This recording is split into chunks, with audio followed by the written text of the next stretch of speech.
Academy টোকাটুকি academy টোকাটুকি আমি একটা বিষয় নিয়ে কথা বলবো ভারতীয় ফুটবলের প্রসঙ্গে, যেটা শুনে হয়তো অনেকেই আঁতকে উঠবেন। কেননা যেটা আমরা অনেকেই বিশ্বাস করে এসেছি এতদিন ধরে, একটা সুন্দর স্বপ্নের, সেইটাকে আমি একটুখানি খণ্ডন করার চেষ্টা করব। আমি এ পক্ষ ও পক্ষ সব পক্ষেরই মতামত ধরবো, মানে একটু মতামত নিয়ে আলোচনা করব, বোঝানোর চেষ্টা করব একটুখানি কেন academy system, football academy system ভারতে কাজ করবে না। এবার কেন এই প্রসঙ্গটা উঠলো তার কারণ আজকে সকালে দেখলাম যে আজকাল সংবাদপত্র আছে, ওরা যে পশ্চিমবঙ্গ সরকারের পরিচালিত একটা বেঙ্গল ফুটবল একাডেমি আছে, যেটা খড়দা স্টেডিয়ামে চলছে বেশ অনেক দিন ধরেই, ভালোভাবেই চলছে, সেটা নিয়ে একটা ভালো একটা প্রতিবেদন লিখেছে। তো সেইটা আমি শেয়ার করলাম আমার চ্যাট ফোরামে। এবং তারপরে কেউ কেউ জিজ্ঞেস করলো ইস্ট বেঙ্গল একাডেমির কী খবর, মোহনবাগানের একাডেমি। দেখুন, মোহনবাগানের একাডেমি কোনো কালই ছিল না।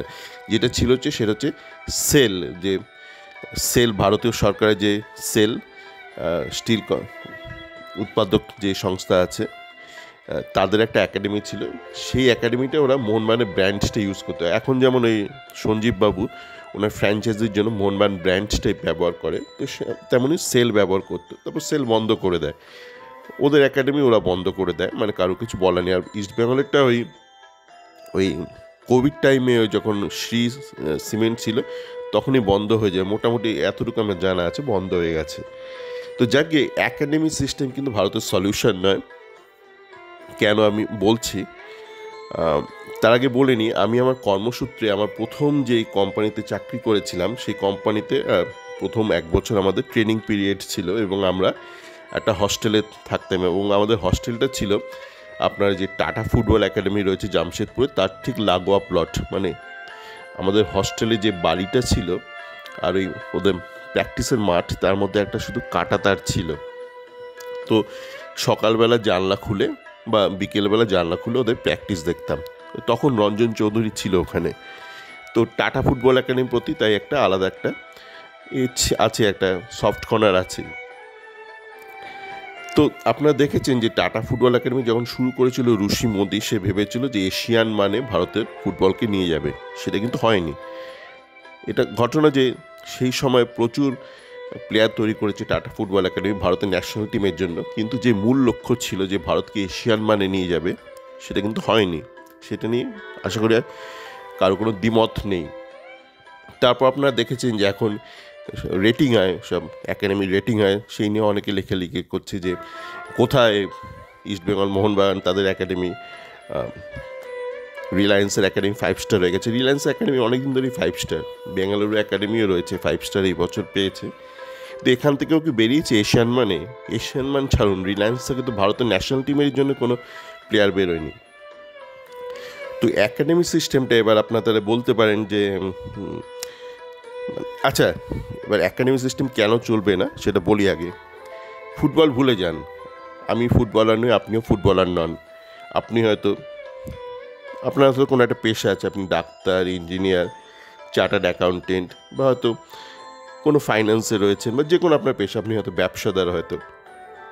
তো এবার আপনি কোন একাডেমিতে পড়াশোনা করেছেন? মানে আমাদের যে নর্মাল এডুকেশন সিস্টেম আছে তাতেও তো রেসিডেন্সিয়াল একাডেমির কনসেপ্ট আছে, তাই তো? দেরাদুন, ফেরাদুন, এরকম দুন একাডেমি, এরকম বিভিন্ন আছে একাডেমি। তো আমাদের মধ্যে যারা সমাজে প্রতিষ্ঠিত হয়েছে, আমরা কতজন ওরকম রেসিডেন্সিয়াল একাডেমিতে পড়াশোনা করেছে? আর যারা রেসিডেন্সিয়াল একাডেমিতে পড়াশোনা করেছে তারা কি মানে বাকিদের থেকে ছাপিয়ে গেছে যারা আমরা নর্মাল ডে স্কুলে পড়েছি? মানে ডে স্কুল মানে হচ্ছে আমি বাড়ি থেকে বেরোলাম সকালবেলা, স্কুল করলাম, চলে এলাম দুপুরবেলা বা বিকেলবেলা, যখনই আপনার স্কুল আওয়ার হোক না কেন। মানে তাদের থেকে তারা ছাপিয়ে গেছে? তারা ছাপায়নি। মানে হস্টেলে পাঠায়, কিছু পরিবার পাঠায়, বিভিন্ন কারণে আছে, সামাজিক কারণ আছে, অনেক সময় বাবা বা মায়ের ট্রান্সফারেবল জব থাকে সেই জন্য থাকে, অনেক সময় বাবা মায়ের মানে যে লাইফস্টাইল তার ফলস্বরূপ ক্ষতি হতে পারে সন্তানের বাড়িতে রাখলে, সেক্ষেত্রে পারে, একাধিক কারণে আছে, সেই কারণে পাঠায়। কিন্তু তার মানে এই নয় যে বিভিন্ন একাডেমিতে পাঠালে সেখান থেকে ছাত্ররা বেটার হয় কোচিং সিস্টেম। এবার আপনি তারা বলতে পারেন তাহলে মানে কী করে হচ্ছে, তার কারণ আমাদের একটা স্কুলিং সিস্টেম আছে।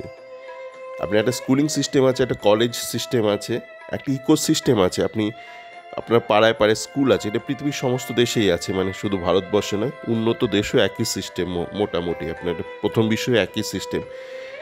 আপনার এলাকাতে একটা স্কুল আছে, সাধারণত আপনি যদি একটা উন্নত দেশে থাকেন তো আপনাকে সেই এলাকারই কোনো একটা স্কুলে ভর্তি হতে হবে। ভারতে তো একটা ফ্লেক্সিবিলিটি আছে, আপনি ধরুন থাকেন নর্থ কলকাতা, আপনি তো সাউথ কলকাতা কোনো একটা স্কুলে ভর্তি করলেন। প্রথম বিশ্বে ব্যাপারটা একটু কঠিন, আপনাকে ওই আপনার লোকালিটি স্কুলের মধ্যেই সাধারণত যেটা বেটার, যেখানে ভ্যাকেন্সি আছে সেখানে আপনাকে ভর্তি হতে হবে। তো একটা স্কুলিং সিস্টেম কিন্তু আছে। তাহলে এবার আপনারা বলতে পারেন যে কথায় কথায় আমাদের তো একটা আছে না, আমরা বিদেশকে না বুঝে টোকার চেষ্টা করি, যে ম্যানচেস্টার একাডেমি আছে, বার্সেলোনার একাডেমি আছে, আমাদের একাডেমি হলে কি ক্ষতি। এইটা আমি দেখলাম বাজাজও বলছে। বাজাজের প্রবলেম হচ্ছে ও অনেক কিছু ঠিকঠাক বলে, অনেক কিছু বেঠিক বলে, মানে হয়তো ইচ্ছা করে বলে না, না জেনে বলে। এবার তাহলে ব্যাপারটা বলি, ঠিক ম্যানচেস্টারে আছে, সবার আছে, বার্সেলোনার আছে, কিন্তু শুধু তাদের নেই, সেখানে প্রত্যেকটা ক্লাবের একাডেমি আছে। তো বেসিক্যালি আপনি যেটা একাডেমি বলছেন সেটা একটা ওখানকার একটা স্কুলিং সিস্টেম, মানে ওখানে প্রত্যেকটা ক্লাবেরই ওরকম একাডেমি আছে, মূলত রেসিডেন্সিয়াল নন রেসিডেন্সিয়াল একটা একাডেমি আছে। তো আপনার দেশে তো সেইটা নেই, ভারতে তো সেইটা নেই। আপনি একটা একাডেমি খুলে হবেটা কি? আপনাকে তো একটা ওই পিরামিড সিস্টেমে, ধরুন বেস লেভেলে 1 লাখ ছেলে খেলা শিখছে, পরের ধাপে হয়তো 1 লাখটা কমে হয়তো 50,000 হলো, তারপরের ধাপে 50,000 কমে 25,000 হলো, করতে করতে করতে করতে ফাইনালি হয়তো আপনি একদম টপ লেভেলে, প্রফেশনাল লেভেলে তো 2টো প্লেয়ার পেলেন। নিচে হয়তো 1 লাখকে আপনি চাষ করলেন, পিরামিডের মাথায় গিয়ে জাস্ট 2টো প্লেয়ার পেলেন। তো আপনি যদি একটা একাডেমি বানান, ধরুন একটা 5 স্টার একাডেমি বানালো ইস্ট বেঙ্গল, সেখানে কি 1 লাখ ছেলেকে নিয়ে কাজ করবে ইস্ট বেঙ্গল? করবে তো না। কতজনকে আপনি একাডেমিতে ঢোকাবেন? আপনি একলা একাডেমি খুলে লাভ নেই, কেননা নর্মাল স্কুলের মতন একটা স্কুলে যখন একটা ধরুন 100টা বাচ্চাকে ভর্তি করা হলো নার্সারিতে, আপনি তো জানেন না সেই মুহূর্তে যে এদের মধ্যে থেকে কতজন ক্লাস 12-এ মেধাবী হয়ে বেরোবে। আপনি সবাইকে একই প্রসেসের মধ্যে ফেলে দিলেন। আপনি দেখলেন তারপর ওই 12 বছর বাদে গিয়ে কেউ কেউ মানে ডাক্তারিতে গেল, কেউ কেউ ইঞ্জিনিয়ারিংয়ে গেল, কেউ কেউ হয়তো অন্য ফিল্ডে চলে গেল। আপনি আগে থেকে তো এটা প্রেডিক্ট করতে পারবেন না। এই ট্যালেন্ট কনসেপ্টটা তো ভুলভাল কনসেপ্ট, যেটা আমাদের তোতা পাখির মতো পড়ানো, যে ট্যালেন্ট আছে, ট্যালেন্ট না, একটা এডুকেশন সিস্টেম। তো সেই ক্ষেত্রে ইস্ট বেঙ্গলকে যেটা করতে হবে, একটা পিরামিড স্ট্রাকচার করতে হবে, একটা কোচিং সেন্টারের, মানে একটা কোচিং, একটা আমব্রেলা ইকোসিস্টেম করতে হবে। এই যেসব ছোটো ছোটো কোচিং সেন্টার আছে, যেমন বিবেকানন্দ কোচিং সেন্টার পুরুলিয়া, যেখান থেকে নিয়ে এলো, উত্তরপাড়া নেতাজি ব্রিগেড, আপনার এই পান্ডুয়া ফুটবল একাডেমি, যেখান থেকে শ্যামল বেসরা এসছে, এরকম উত্তরবঙ্গের প্রচুর ছোটো ছোটো যে ডে কোচিং সেন্টারগুলো আছে, সেগুলোকে একটা আপনাকে একটা আমব্রেলার মধ্যে নিয়ে আসতে হবে। সেখানে আপনাকে সুশিক্ষিত কোচ পাঠাতে হবে। সেই কি করে পাঠাবেন সেটা আমি বলে দিয়েছি, যে কীভাবে একটা কোচিং অ্যাপ্রেন্টিস প্রোগ্রাম তৈরি করে আপনাকে কোচ তৈরি করতে হবে ইউথ লেভেলের জন্য, এবং তাদের আপনাকে একটা সিলেবাস রাখতে হবে, যেটা আমাদের আপনি সাধারণ পড়াশোনার ক্ষেত্রে যা করেন তা কিন্তু আপনার ফুটবলের ক্ষেত্রেও করতে হবে। বিদেশকে টুকবেন না, বিদেশে অলরেডি সেটা আছে। আপনি শুধু একটা বার্সেলোনা একাডেমিকে দেখছেন, কিন্তু আপনি এটা দেখছেন না যে সেখানে প্রত্যেকটা ক্লাবে, প্রত্যেকটা পাড়ায় ওরকম একটা এডুকেশন, একটা ফুটবল এডুকেশন সিলেবাস রয়েছে, একটা এডুকেশন সিস্টেম রয়েছে। সেই জন্য সেটা কাজ করছে। যদি শুধু বার্সেলোনা একা একটা একাডেমি থাকতো, লা মাসিয়া, আর গোটা স্পেনে কোনো পড়াশোনা না থাকতো, চর্চা না থাকতো, স্পেন থেকে ফুটবলার বেরোতো না। আশা করি ব্যাপারটা আমি বোঝাতে পারলাম। সকলে ভালো থাকবেন।